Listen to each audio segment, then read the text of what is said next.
주천의 주식시황 시간입니다. 안녕하세요. 오늘 이 시간에는 5월은 유동성 장세에서 실적 장세로 넘어가는 중요한 시점이다. 실적 장세의 주도주는 왜 삼성전자가 아니고 셀트리온인가? 이러한 부분을 가지고 한번 이야기를 해보기로 하겠습니다. 자, 무엇을 알아볼 것인가? 첫 번째, 경제 지표는 이미 다 나오고 있습니다. 좋지 않은 결과들이 나오고 있는 상황입니다. 두 번째, 유동성 장세와 실적 장세의 성격을 분석을 해야 되고, 세 번째, 따라서 실적주를 제대로 구분을 해야 됩니다. 실적주인 셀트리온이 주도주가 될 수밖에 없다, 이러한 내용이 되겠습니다. 그 전에 오늘 5월 4일 월요일 시장을 살펴보면 양시장이 모두 하락 양상, 코스피는 2.68%니까 상당히 많이 빠지는 모습이 나왔습니다. 반면에 코스닥은 0.5%, 물론 개별 종목 장세가 나왔습니다. 그러나 시장은 산만한 이러한 시장 분위기가 나오고 있고, 일단 연휴가 내일 하루도 있긴 합니다만은 외국인들 오늘 매도는 좀 심각한 모습이 아닐까 이렇게 보입니다. 자, 차트를 한번 보시게 되면은 지금 양시장이 마찬가지입니다. 이 지금 20일 이동 평균선을 제가 그어 놓은 것인데요. 여기를 지켜내지 못하고 밑으로 하향 이탈이 되면 의외로 좀 지수가 큰 폭의 좀 조정이 나올 가능성도 우리가 항상 생각을 해야 된다. 그렇다 해서 앞에 이 지난 저점을 깨고 내려가지는 않을 것입니다. 이 앞에 저점을 깨고 내려가지는 않겠지만 어느 정도까지는 가격 조정, 지수 조정이 좀 나올 수밖에 없는 그러한 구도가 아닐까 이렇게 보이는데, 그래서 이 5월 장세 지수는 이 20일 이동평균선 근처, 여기서의 지지 여부가 상당히 중요한 이러한 포인트라고 말씀을 드릴 수가 있겠습니다. 자, 오늘 시장 외국인들이 다시 9,451억의 엄청난 매도 공세가 나왔고, 이 파는 외국인들은 결국은 장기 자금 성격의 장기적인 외국인들이고, 코스닥에서는 좀 샀습니다만 역시 코스닥에 매수하는 외국인들은 다른 외국인들이에요. 단기적인 성격의 외국인들이다. 그래서 파는 종목군들을 보면 역시 시가총액 상위 대형주들, 물론 셀트리온도 들어가 있습니다만 대부분 파는 모습이고, 네이버와 카카오 정도, 그 외에는 코스닥 종목군들이 상당히 많잖아요. 그래서 그런 측면에서 외국인들도 매도하는 외국인, 매수하는 외국인 다른 사람이다, 이런 관점으로 접근을 해야 되는데, 결국은 매도하는 이 외국인들 매도 강도를 봤을 때 시장은 조금 위험한 상황이 아닐까 이렇게 보입니다. 연기금들도 오늘 많이 팔았어요. 역시 시가총액 상위 대형주들을 많이 파는 모습이고, 또 연기금이 뭐 보면은 큰 의미 없어요. 뭐 금융주 조금 사는데 별 의미는 없다 이렇게 보이고, 투신 역시 오늘 천억이나 파는데요. 역시 비슷한 형태. 연기금과 투신은 아모레 퍼시픽 이런 쪽으로 좀 다 사는데, 이것이 제가 볼 때는 이제 어떤 실적 개념의 접근이 서서히 되고 있는 것이 아닌가 이렇게 보이는데, 사실 연기금과 투신도 아직은 뚜렷한 어떤 방향성 내지는 특징을 찾을 수가 없는 다소 산만한 매매 패턴을 5월 달에도 계속 보일 것이지만, 매도하는 쪽은 극명하게 정해져 있지 않을까 이렇게 판단이 내려집니다. 본론으로 가서 무엇을 알아볼 것인가. 자, 일단 먼저 5월 1일 금요일 날 발표된 산업통상자원부의 보도자료를 먼저 한번 보겠습니다. 이것은 4월 달의 수출입 동향 자료인데요. 4월 달의 수출이 24.3% 감소입니다. 뭐 수입도 감소했잖아요. 의미가 없고 어쨌든 수출을 보면 되는데요. 그래서 상당히 좀 심각하게 감소를 했는데, 핵심 내용들을 쭉 보시면, 일단 그림을 보시면 우리가 3월 달에는 0.7% 마이너스였는데 4월 달에는 무려 24.3% 마이너스입니다. 자, 그러면 이것이 이렇게 빠질 것이 이미 주가에 미리 다 반영이 됐다는 이야기예요. 지금 아니라는 것이죠. 아니라는 것이죠. 이미 우리가 폭락하면서 바닥을 확인한 그 시점은 이런 수출이라든가 경기 지표라든가 이런 부분과 무관하게 빠진 것이고, 그러면 반등을 많이 했죠. 이것은 실적이 좋다든가 미리 선반영됐다가 아니고 결국은 뭐 때문입니까? 돈의 힘, 유동성 장세, 돈의 힘으로 단순히 올라온 것 뿐이다. 이제 정신을 차리고 지표들을 숫자를 보고 하니까 이제 펀더멘탈 경기에 대한 우려심이 이제부터 시작될 수 있다는 신호탄이 될 수 있는 것입니다. 지역별로 보시면 중국, 미국, 뭐 일본 할 것 없이 숫자들을 보시면은 엄청나게 수출이 줄어들었죠. 그러니까 우리가 중국에 대한 수출이 이만큼 줄어들었다, 4월 이야기입니다. 4월 달에 미국에 대한 수출도 이만큼 줄어들었다는 이야기죠. 그런데 우리나라가 지금 수출을 제일 많이 하는 나라가 1등이 중국입니다. 2등이 아세안입니다. 3등이 미국이에요. 그 다음에 4등이 EU, 5등이 베트남입니다. 6등이 일본이에요. 그래서 제가 이 숫자는 수출을 제일 많이 하는 숫자 순서대로 해놨습니다.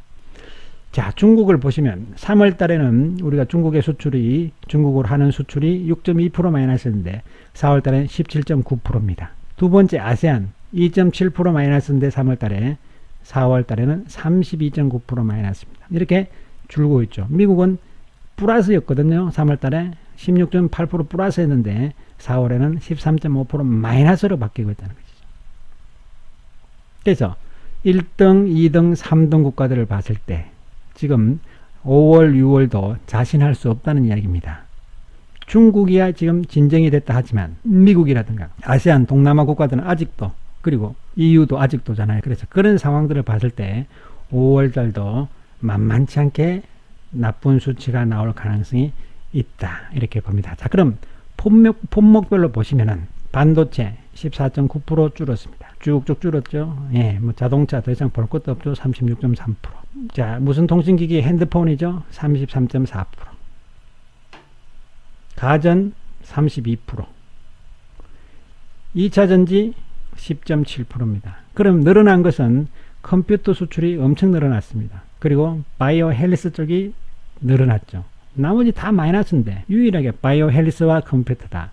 컴퓨터는 이제 중소, 중고 이런 쪽에 수출이 많았다 치더라도 바이오 헬스도 마찬가지입니다. 뭐 진단 키트라든가 이런 부분이 많았다 친다 하더라도 그래도 이쪽은 그나마 수출이 늘어났다는 것이 중요한 부분이 되겠습니다.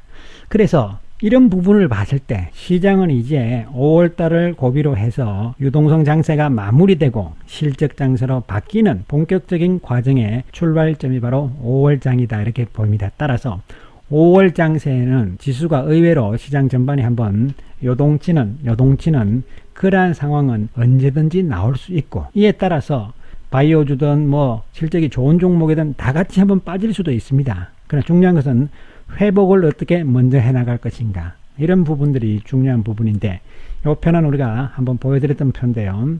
자, 과거 2008년 금융위기 때도 돈의 힘으로 유동성 장세 마무리되고 나서 음봉이 크게 한번 나면 조정, 그리고 본격적으로 정신 차려서 실적 좋은 종목 중심으로 움직이는 이런 구도가 나왔듯이 이번에도 비슷한 상황일 것이다. 지금 돈의 힘으로 올라간 것이지, 시장이 돈의 힘으로 올라간 것이지 실적이 안 좋다, 경기가 안 좋다는 것을 미리 선반영해서 내려갖고 올라간 것이 아니라는 것입니다, 여러분. 여기서 이제 착각을 하시면 안 돼요. 단순한 돈의 힘으로 올라갔고, 그래서 올라놓고 나니까 이제는 뭐가 가느냐 없잖아요. 실적이 좋은 게 없어지잖아요. 그러니까 결국은 시장이 한번 빠지고, 그 다음에 이제 실적이 좋은 종목 중심으로 시장이 움직이면서 좋은 결과가 나올 것이냐, 그렇지 않으면은 다시 한번 폭락해서 전저점까지 내려갈 것이냐, 이런 지금 중요한 국면에 놓여 있는 것이 사실이다. 제 개인적인 생각은 결국은 유동성 장세 마무리, 이제 실적 장세로 넘어가는 과도기적인 국면이 바로 5월장이다, 이렇게 판단을 내려봅니다.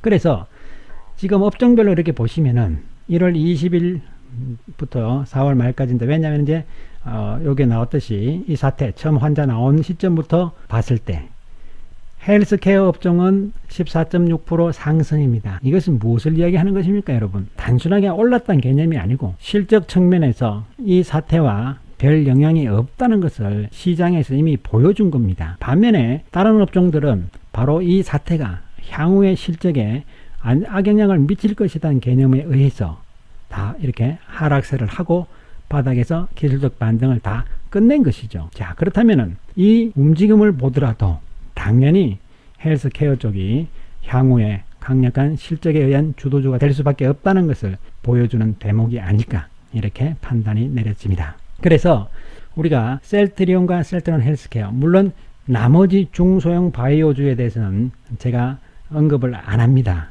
안 하니까 그것은 뭐 각자 좀 알아서 하시면 되고, 결국은 대표 종목인 셀트리온과 셀트리온 헬스케어인데, 삼성 바이오는 제가 언급은 하지만 역시 우리의 주력주는 아니잖아요. 그런 측면에서 보시면 되고, 자, 셀트리온이 이제 5월 다음 주 5월 10일 이후에 1분기 실적을 발표를 하면서 또한 2분기 실적이 어떻게 될 것이라는 이야기들이 나올 것이죠. 그죠? 예. 그런 과정에 지금 놓여 있는 상황인데, 단 지금은 시장이 위태롭고 이렇게 흔들리는 상황이 나오면은 단기적으로는 시장과 함께 같이 빠지는 현상이 오늘과 같이 나올 것입니다. 그러나 전혀 겁내실 필요는 없는 상황이다, 이렇게 말씀을 드리고, 일단 오늘 다시 매수 타이밍이 왔기 때문에 또 사신 분들은 계속 좀 사야 된다 이렇게 말씀을 드리고, 그 다음에 여기서 빠진다 해도 겁내실 필요 없고, 대신에 올라갈 때는 또 강력하게 또 올라갈 수 있다. 왜? 한 달 동안 쉬었기 때문에. 그리고 헬스케어 역시 이 검은색 라인 여기에서는 여전히 매수의 관점으로 대응을 하시기 바랍니다. 시장이 지금 5월장은 상당히 변화를 시도하는 변화의 장이 될 수 있습니다. 이런 구도 하에서도 우리가 실적이 좋은 쪽 셀트리온은 흔들림 없이 계속적으로 우리가 오히려 매수의 관점, 그리고 경기 관련주들은 지금부터라도 계속적으로 매도로 나가면서 현금을 확보해서 셀트리온, 헬스케어 빠질 때마다 계속 매수해 나가는 이러한 전략이 여전히 변함없이 펼쳐나가 주셔야 되고, 지금 미국과 중국의 무역 분쟁이 여기 나오긴 합니다만 사실 핵심은 그것이 아니죠. 예, 그래서 이게 또 시장에 빠지는 빌미가 될 것이고 뭐 등등 앞으로 시장이 빠지게 되면은 빠지는 이유들이 많이 나올 겁니다. 그러나 시장이 좀 빠진다 해서 우리가 실적이 좋은 종목에 대해서는 흔들리지 말자, 이란 말씀을 다시 한번 강조를 드리겠습니다. 감사합니다.